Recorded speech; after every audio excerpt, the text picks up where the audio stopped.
Scientists have always been puzzled by certain birth defects like cleft pallets and missing teeth. But biochemistry professor Emily Bates and her students say they've solved the mystery. Reporter Alexis Flake shows us how. What do fruit flies and humans have in common? Well, everything. Okay, not everything, but Dr. Emily Bates and some of her genetics students set out to find something in common. And they discovered that a fly's wing is more similar than we ever thought to a human hand. And so basically what we showed in the fruit flies was that if you block or inhibit this potassium channel, you block a signaling pathway that is essential for telling cells what they're supposed to become in a fly wing. Potassium channels in flies' wings are almost identical to the same channels in our own hands. And that pathway is vital in normal physical development. If the channel is blocked, the cells don't know what to become. This is a problem for people with Anderson-Tawil syndrome, who suffer from abnormalities in their fingers and toes.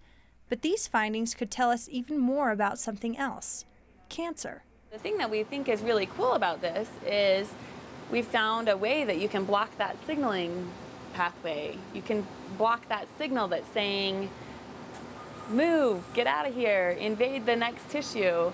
And so it has implications that maybe we could block that signaling pathway in cancer cells and then have some kind of a new therapeutic target for cancer. Dr. Bates and her team say they've looked at thousands of flies in the last 3.5 years. And that isn't easy on your eyes.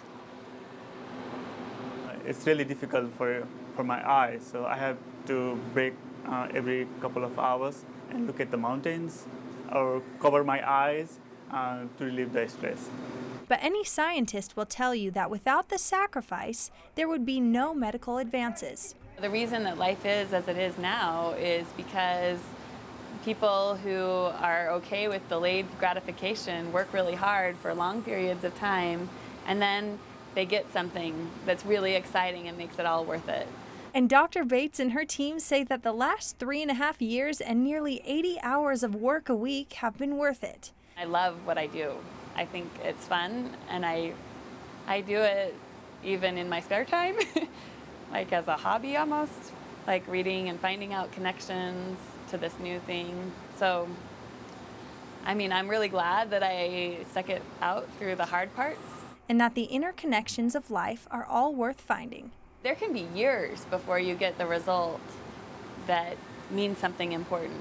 You can spend a lot of time just verifying and checking and troubleshooting before you get that big payout. But the big payout is so great. And I'm not talking about money. I'm talking about the excitement and the intellectual gymnastics that you get to perform, that you get to try and figure out what this could be connected to when you find a new connection.